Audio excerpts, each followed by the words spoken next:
balita, hatod kaninyo sa Panduay 65. Iba ang dating, iba ang galing. May babae ginunggap patay sa ilang silingan. Oy, babae pagit. Boy, parang nga super chef. Pwede mo na, boy, paano?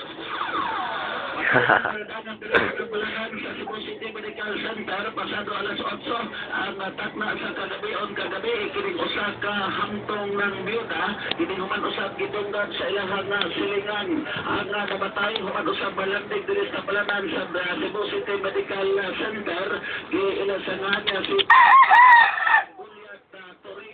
44 anyos ang pagrigon nga nagtuyo sa may sitio Nava sa barangay Mambaling ng Tatmayon sa Subo.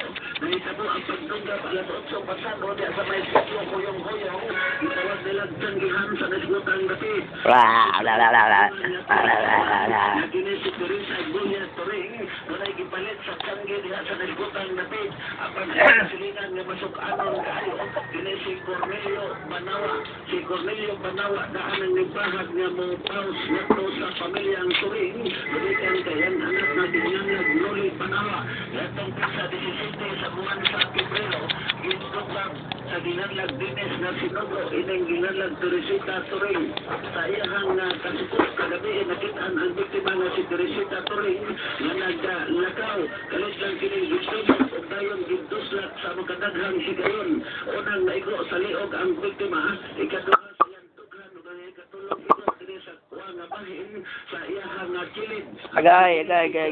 Panawa, way noon kini makalanat og taas na pagdagan, gumikan kay nakatilaw kini skulata o ingon man puspos gikan sa mga bystander dihang usa sa mga naninda sa nasgutang sanggi ang misinggit og kawatan, inungdan nga gitabangan kini og bukod sa mga bystander. Dahil nakita na nga kini mga biktima na dakpan o natumba na sa yuta daling gihatod og taas tambalanan diri sa Cebu City Medical Center. Apan dili na ideklarar on date on arrival sa pipila usab ka mga nag-atimang doktor sa nasgutang tambalanan. Ang tunog sa dayon wa magdugay kining giingong suspetsado nga si Cornelio Banawa human kini makaangkon og grabe dunog sa kawatan sa gitabanan og kulata sa nasgutang mga bystander. Human usab kini katambali diri sa Cebu City Medical Center si Cornelio Banawa ang suspect sa pagpanunggap patay kasamtangan karong giistakit sa tamang elementos kapulisan diri sa Mambaling Police Station.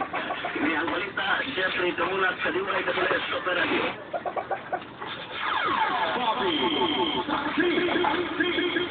Ang DYWS Super Balita, hatod kaninyo